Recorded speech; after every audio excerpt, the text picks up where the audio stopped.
ہوس کا پجاری ہے یا عورت؟ بانو قدسیہ اس بارے میں کیا کہتی ہیں؟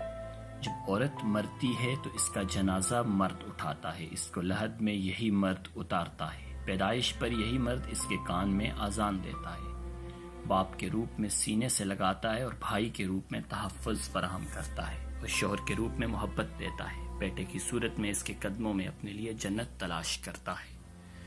واقعی بہت ہوس کی نگاہ سے دیکھتا ہے۔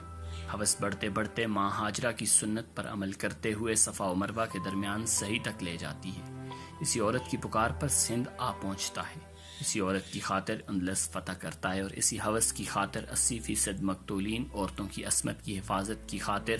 موت کی نیند سو جاتے ہیں۔ واقعی مرد ہوس کا پجاری ہے۔ لیکن جب ہوا کی بیٹی کھلا بدن لیے چست لباس پہنے باہر نکلتی ہے اور اس کو اپنے سحر میں مبتلا کر دیتی ہے تو یہ واقعی ہوس کا پجاری بن جاتا ہے۔ اور کیوں نہ ہو، کھلا گوشت تو آخر کتے بلیوں کے لیے ہی ہوتا ہے۔ جب عورت گھر سے باہر ہوس کے پجاریوں کا ایمان خراب کرنے نکلتی ہے تو روکنے پر یہ آزاد خیال عورت مرد کو تنگ نظر اور پتھر کے زمانہ کا جیسے القابات سے نواز دیتی ہے کہ کھلے گوشت کی حفاظت نہیں، کتے بلوں کے منہ سینے چاہیے ہیں۔ 70,000 کا سیل فون ہاتھ میں لے کر، تنگ شرٹ کے ساتھ پھٹی ہوئی جینز پہن کر، 4,500 کا میک اپ چہرے پر لگا کر، کھلے بالوں کو شانوں پر گرا کر،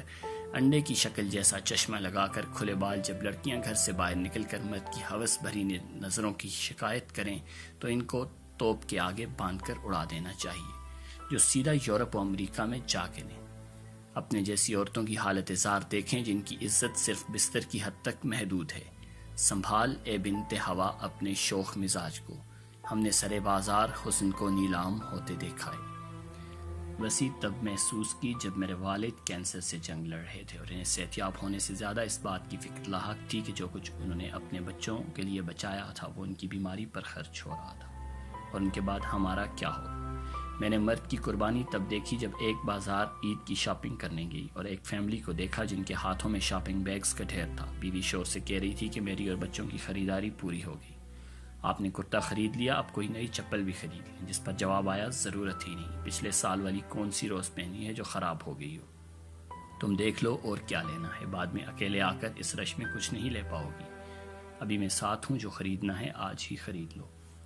میں نے مرد کا اظہار تب محسوس کیا جب اپنی بیوی بچوں کے ساتھ کچھ لایا تو اپنی ماں اور بہن کے لیے بھی تحفہ لایا۔ میں نے مرد کا تحفظ تب دیکھا جب سڑک کراس کرتے ہوئے اس نے اپنے ساتھ چلنے والی فیملی کو اپنے پیچھے کرتے ہوئے خود کو ٹریفک کے سامنے رکھا۔ میں نے مرد کا ضبط تب دیکھا جب اس کی جوان بیٹی گھر اجڑنے پر واپس لوٹتی ہے تو اس نے غم کو چھپاتے ہوئے بیٹی کو سینے سے لگایا اور کہا، ابھی میں زندہ ہوں، لیکن اس کی کھچتی ہوئی کنپٹیاں سرخ ہوتی ہوئی آنکھیں بتا رہی تھیں کہ ڈھیر تو وہ بھی ہو چکا ہے، رونا تو وہ بھی چاہتا ہے، لیکن یہ جملہ کہ مرد کبھی روتا نہیں ہے اسے رونے نہیں دیتا۔